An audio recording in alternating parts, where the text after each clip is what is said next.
Ok, c'est parti.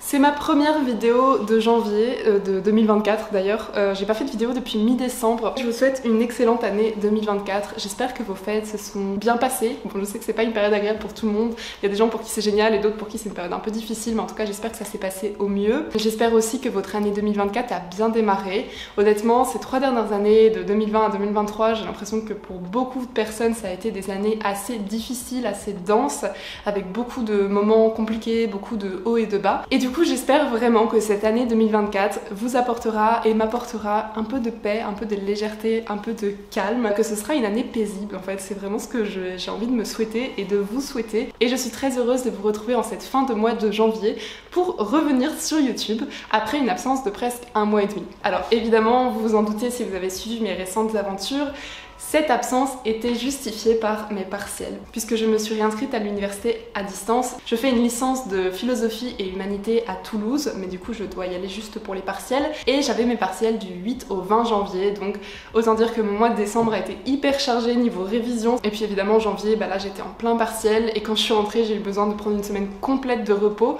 Je suis rentrée samedi, on est vendredi, donc là ça va faire une petite semaine. Je me suis dit ok c'est bon, là j'ai récupéré un peu d'énergie, j'ai envie de revenir sur YouTube. C'est ce que j'essaie de faire donc à travers un format un peu différent d'habitude, puisque je vais essayer de revenir sous forme d'un vlog. Je vais essayer parce que j'ai envie de varier un petit peu les formats. Et j'ai très envie de faire cette vidéo en rangeant ma vaisselle, en faisant des trucs un peu pratiques, mais j'ai peur que ça fasse du bruit, que ce soit désagréable, donc ça se trouve ça va pas marcher du tout.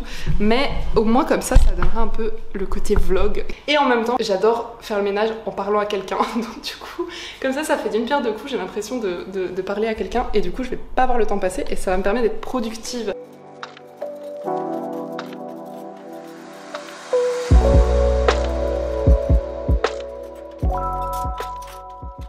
Bon, j'ai choisi de ne pas parler en rangeant mes couverts parce que c'était vraiment la partie la plus bruyante.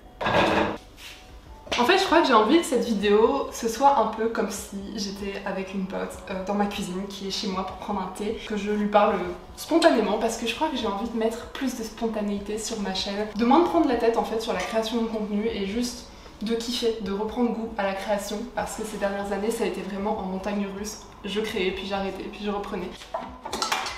Je pense que c'est en partie parce que j'ai l'impression que ma vie est pas super intéressante à vlogger. Je pense que ça, je vais pas m'étaler là-dessus parce que mon côté casanier, qui est très lié à ma santé mentale, bien évidemment, mais pas que, ça sera un sujet de vidéo à part entière. Le fait que j'ai une vie sociale très réduite, etc. Parce que c'est évidemment lié au burn-out, mais aussi à ma nature et c'est toujours un peu un combat pour moi de trouver l'équilibre en fait entre la vie avec le monde réel extérieur et avec les gens et mon goût immense pour la solitude. J'aime plus que tout être chez moi. Toutes les activités que j'aime le plus faire, c'est des activités que je fais seule.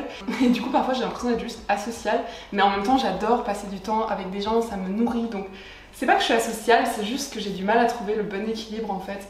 Parce que voir des gens, ça me fatigue beaucoup. Le problème, c'est aussi que la plupart de mes amis habitent loin. J'ai énormément d'amis dispatchés dans toute la France, notamment évidemment dans le sud, le plus loin, sinon c'est pas drôle. Mais du coup, c'est vrai que j'ai une vie sociale assez bizarre. Mais en fait, du coup, j'ai toujours eu cette impression que ma vie n'était pas assez intéressante pour les vlogs.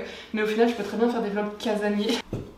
L'autre problématique aussi, c'est que j'ai énormément de mal à faire 2 choses en même temps. Je pense que je vais juste me faire un thé pour me poser un peu.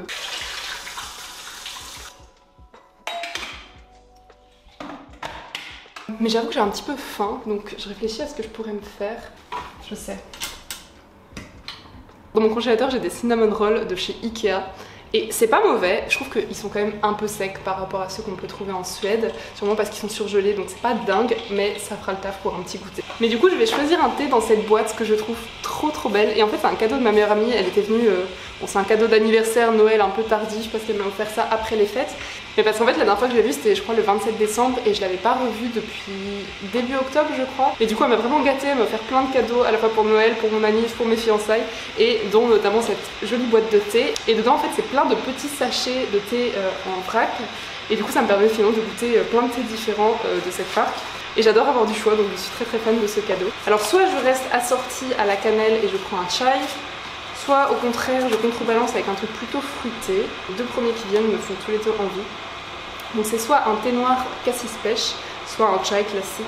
Mais j'avoue que le chai ça doit aller vraiment trop bien avec les cinnamon rolls, donc je vais faire ça.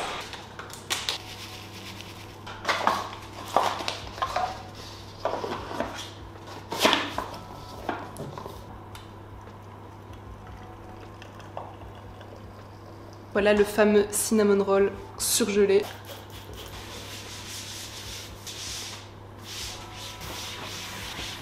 Cette tasse, je la trouve super jolie et je l'aime beaucoup. C'est un cadeau que j'avais eu à la fin d'un stage quand j'étais en master. J'avais fait un stage en communication dans une association de défense des droits d'auteur spécialisée dans la littérature jeunesse. Et le livre pour enfants, c'était pas du tout un domaine qui m'intéressait de base, mais par contre le domaine du livre en général, oui. Et en final, j'avais adoré ce stage à tel point que j'y suis retournée ensuite pour ma deuxième année. Et à la fin du premier stage que j'avais fait chez eux, ils m'avaient fait des petits cadeaux. Il me semble qu'il y avait une petite trousse de maquillage rouge et cette tasse du coup que j'aime énormément et que j'utilise très souvent. J'ai éclaboussé partout. Hop, voilà. Ça va être brûlant donc je vais pas savoir le boire avant 20 minutes mais c'est pas grave. Et du coup l'histoire de cette tasse elle remonte maintenant à plusieurs années. J'ai commencé mon master à la rentrée 2018 et je l'ai terminé en 2020, donc c'était en 2019 que j'avais fait mon stage là-bas, donc avant Covid, et c'est dingue à quel point tout ce qui date d'avant le Covid paraît remonter à des siècles, à une autre vie. Mais je garde quand même un bon souvenir de mes années à Paris, même s'il y a eu énormément de négatifs et que niveau santé mentale j'étais souvent au plus bas. Ça a été quand même des années super enrichissantes parce que j'ai fait plein d'expériences professionnelles et j'avais une vie sociale très remplie à l'époque. Mais du coup voilà, ça ne fait pas la mise au point au bon endroit. Ah, on voit que les petits points du four, mais... Ok, bon, vous le verrez quand il sera prêt. Je vais un peu mieux centrer. Voilà.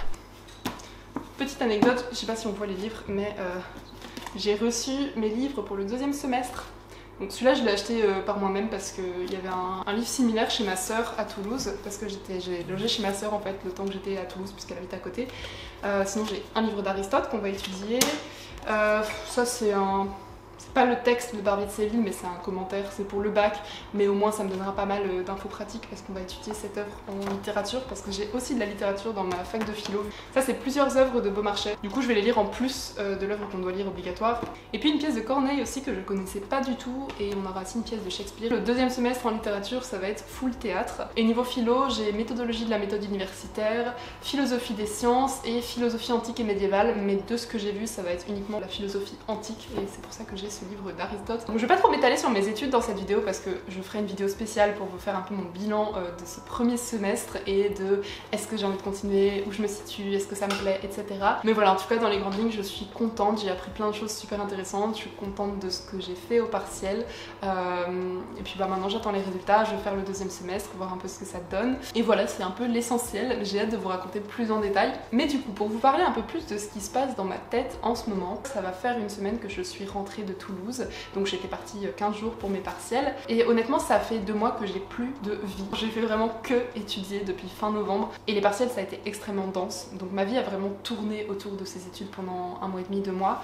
C'est pour ça que j'ai pas su tenir le rythme à côté sur YouTube. Mais du coup il s'est passé un truc auquel je m'attendais un peu, c'est que comme j'ai vraiment été sous pression avec un objectif très concret pendant ces 2 derniers mois, je savais très bien que quand j'allais rentrer, j'allais avoir un petit passage à vide. Quand on a l'impression, quand on a quelque chose qui nous occupe finalement, on a tendance à être finalement à pas avoir le temps de se soucier vraiment de comment on se sent. On a même tendance à être tellement sous adrénaline en continu qu'on ne ressent même pas la fatigue. Et du coup on a toujours le contre-coup au moment où on s'arrête. Et c'est exactement ce qui s'est passé. Effectivement j'ai été épuisée quand je suis rentrée. Mais je trouve que j'ai quand même assez bien géré mon énergie. Bon, à part que j'ai fait énormément d'insomnie pendant les partiels parce que j'étais perturbée par le changement de cadre, de ville, de tout en fait. Ça faisait quand même beaucoup. Sans parler évidemment du stress, des examens, des révisions, de tout. J'avais un peu la tête surchargée. Du coup je dormais pas très bien. Mais j'essayais quand même vraiment de me reposer entre 2 révisions. Je m'accordais quand même de regarder des séries, je faisais pas que réviser tout le temps pour pas péter un câble. Et du coup finalement je trouve que j'ai quand même récupéré mon énergie assez rapidement. Dès que je suis rentrée j'ai fait des nuits de 12 voire 13 heures, c'était vraiment, j'étais une marmotte. Et du coup j'ai l'impression d'avoir quand même bien récupéré alors que d'habitude c'est pas mon fort. Quand j'ai une période un peu de surmenage, je mets des mois à m'en remettre complètement parfois. Mais là honnêtement je trouve que ça va, surtout qu'on est en plein cœur de l'hiver, c'est vraiment la période où d'habitude je suis KO. Donc je suis quand même hyper fière de moi d'avoir réussi à tenir tout ça, de m'en tirer pas trop mal finalement. Mais par contre au niveau de ce qui se passe dans ma tête c'est un peu particulier parce que il n'y a pas que le retour de bâton au niveau de l'énergie physique, au niveau de la fatigue, il y a aussi un retour de bâton au niveau du retour à la réalité. Parce que bah là, à nouveau, je suis livrée à moi-même et ça me fait contempler un peu ma vie. Ça me fait avoir beaucoup de crises existentielles et ça me fait beaucoup penser à un livre de Camus que j'adore. Donc c'est un livre de philosophie qui est un de mes livres préférés auquel je fais très souvent référence. Mais du coup, dans le mythe de Sisyphe de Camus, il y a une sorte de métaphore entre Sisyphe qui roule sa pierre en haut de la montagne parce que c'est une condamnation divine qu'il a reçue. Et il y a une métaphore entre cet acte de rouler la pierre en haut de la montagne et le travail humain, le fait d'être occupé dans notre vie humaine. Et en fait Camus souligne le fait que c'est au moment où la pierre redescend que finalement Sisyphe est confronté à l'absurdité de son existence, mais que quand il est dans l'effort, quand il est en train de rouler sa pierre, finalement il est tellement concentré qu'il peut pas en fait se rendre compte de cette absurdité. C'est vraiment ce petit laps de temps où la pierre redescend, où il n'est pas dans l'effort et dans l'action, finalement il contemple l'absurde, il a ce sentiment de l'absurde. Et pour le coup là j'ai vraiment l'impression que c'est ça que je ressens, c'est-à-dire que j'ai été complètement sous pression, j'ai été vraiment dans la productivité, j'ai été active pendant 2 mois.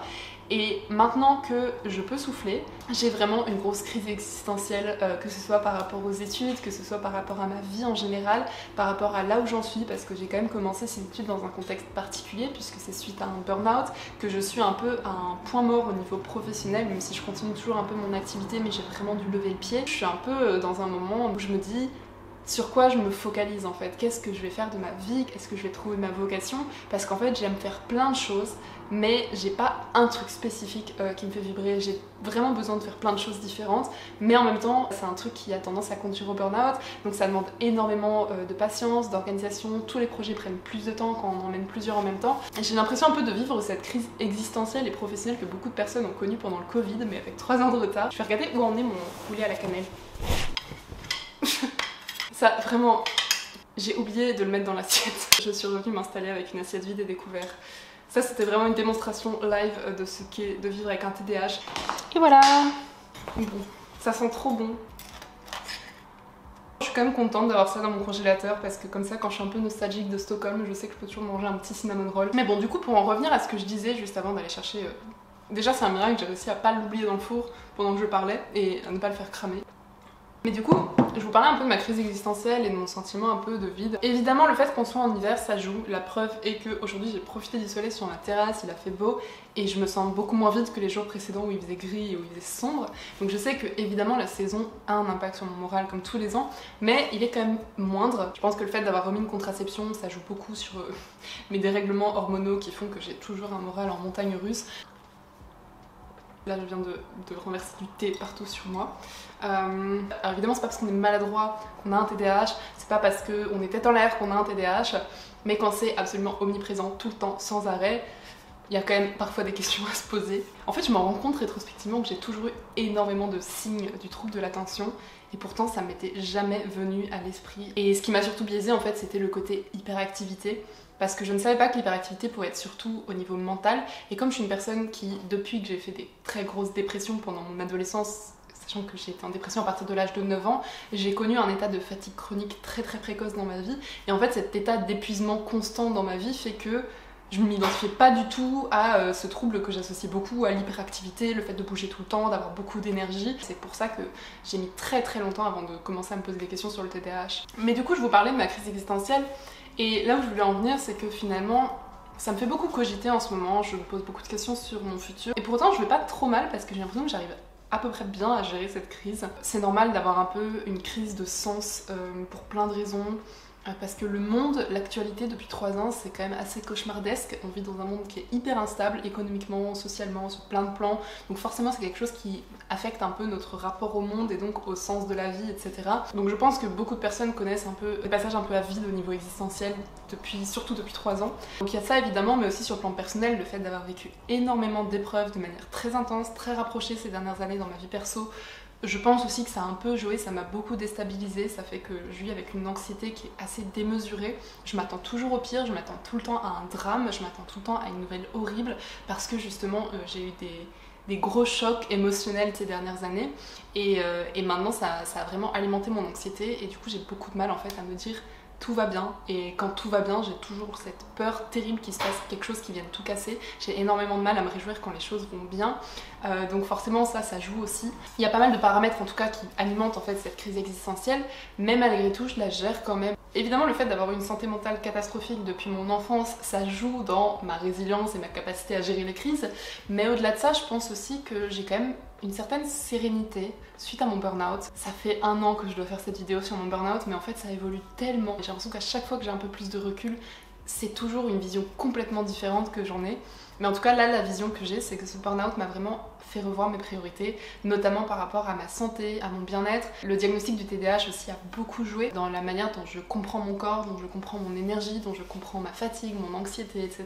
Il y a beaucoup de choses qui ont changé pour moi. J'ai aussi eu, comme vous le savez sans doute, pas mal de diagnostics de pathologies inflammatoires. On m'a diagnostiqué en 3 mois l'endométriose, puis l'adénomiose, puis une cystite interstitielle entre septembre et novembre 2023. Donc forcément aussi le fait que ma santé physique soit touchée, ça m'a fait remettre beaucoup de choses en question sur mon hygiène de vie, sur mon rapport à l'anxiété aussi, parce que je suis persuadée que c'est l'anxiété qui détruit ma santé physique. Et du coup tout ça, ça m'a fait vraiment revoir mes priorités et mes objectifs.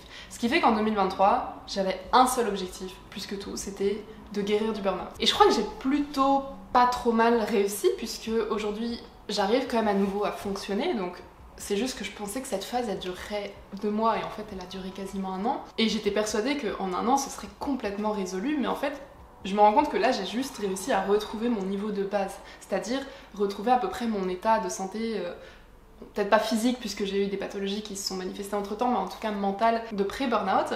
Mais en fait tout le travail reste encore à faire, puisque si j'essaie de fonctionner en étant dans cet état qui m'a conduit au burn-out, je vais retomber dans le burn-out. Donc maintenant le but ça va être d'améliorer mon état général pour aller mieux qu'avant. Et du coup ça fait que j'ai passé tout 2023 à me sortir la tête de l'eau et à réussir à retrouver un fonctionnement normal et à juste aller un peu mieux.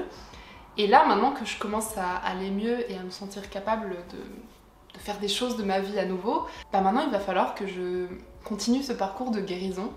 Et comme j'ai vraiment identifié que l'anxiété c'était mon némésis, c'était vraiment mon ennemi à abattre, c'était la cause d'énormément de mes problèmes, je me suis dit ok 2024, il faut que je combatte cette anxiété, que j'arrive à m'en débarrasser. Et que ce soit par la psychothérapie, par des exercices personnels, par le journaling, par le shadow work, par plein de choses différentes, plein d'outils.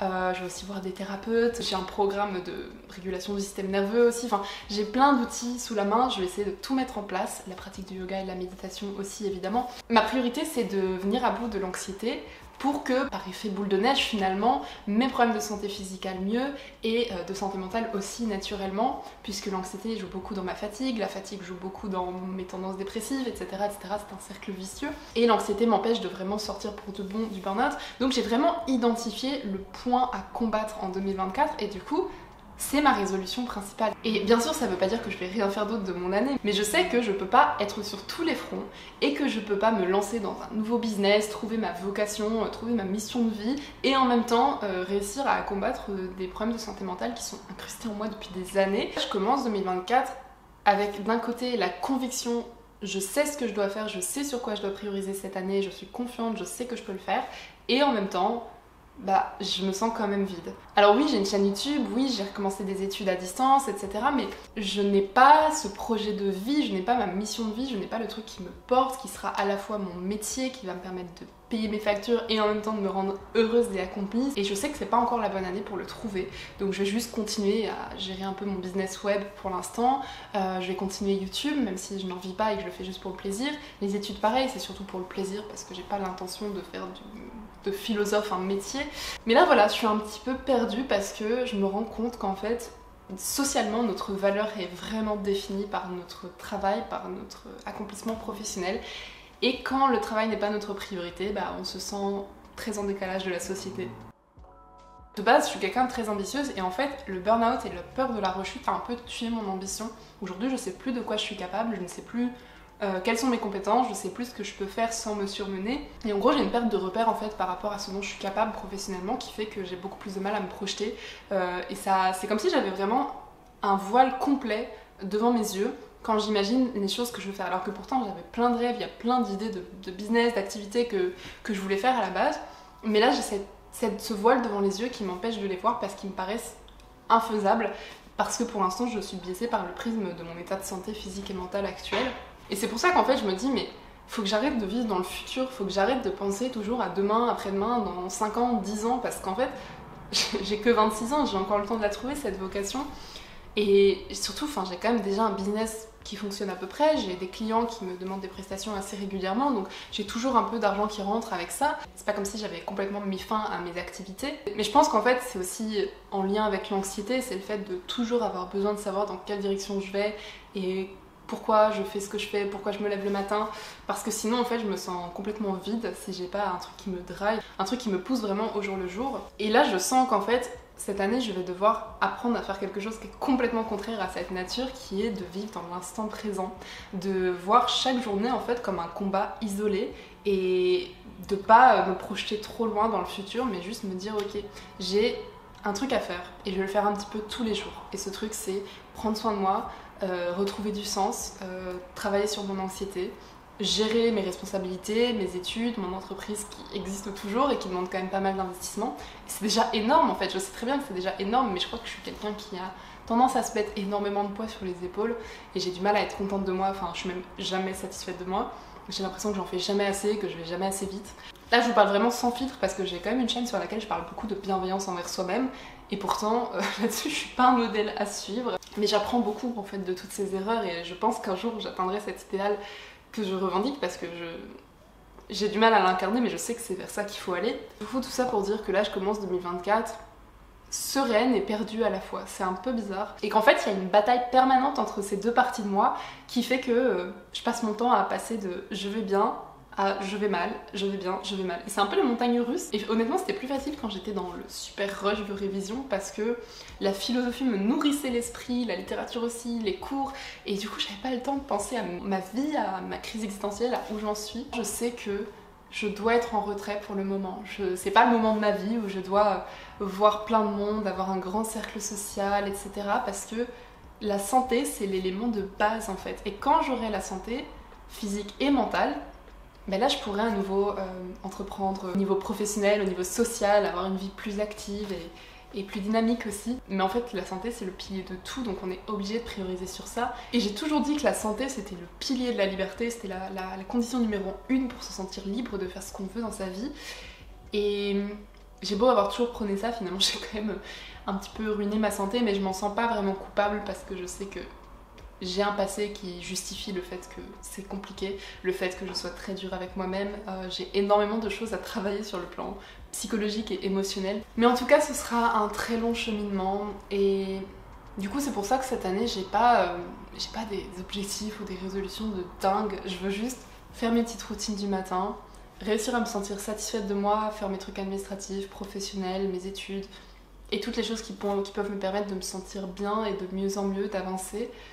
Et ce que je souhaite le plus, c'est juste la paix, c'est juste une année tranquille, sans gros problèmes, sans deuil, sans drame, sans truc trash en fait. Genre j'ai juste envie d'une année calme. Et je sais qu'après j'aurai encore toute la vie pour avancer sur les autres plans de ma vie. Mais je pense que là, c'est ça dont j'ai besoin.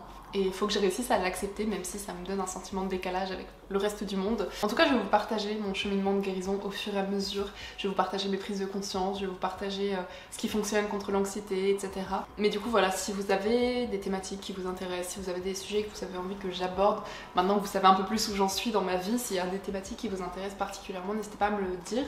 J'essaierai de répondre à vos attentes, même si moi déjà j'ai pas mal d'idées de contenu, mais voilà, le but c'est quand même un échange, donc j'ai quand même envie de produire du contenu qui a du sens pour vous et qui vous apporte quelque chose, donc vos suggestions sont vraiment les bienvenues. En tout cas voilà, je vous souhaite à nouveau une très très belle année. Je suis contente de pouvoir revenir sur YouTube, même si je traverse un passage un peu à vide depuis que je suis rentrée de mes partiels, je suis quand même super heureuse d'être rentrée, d'avoir retrouvé le calme de mon appartement et de pouvoir souffler un peu entre les 2 semestres et surtout bien sûr de pouvoir reprendre les vidéos parce que forcément ça m'a manqué. Donc voilà, maintenant je vais réfléchir un peu aux prochains sujets de vidéos que je vais aborder sur ma chaîne, sur les thématiques que j'ai envie d'aborder en 2024 et je vais essayer de reprendre un rythme régulier dès à présent. Donc j'espère que ce vlog complètement déstructuré vous aura plu. Je vous souhaite une très très belle journée et je vous dis à bientôt.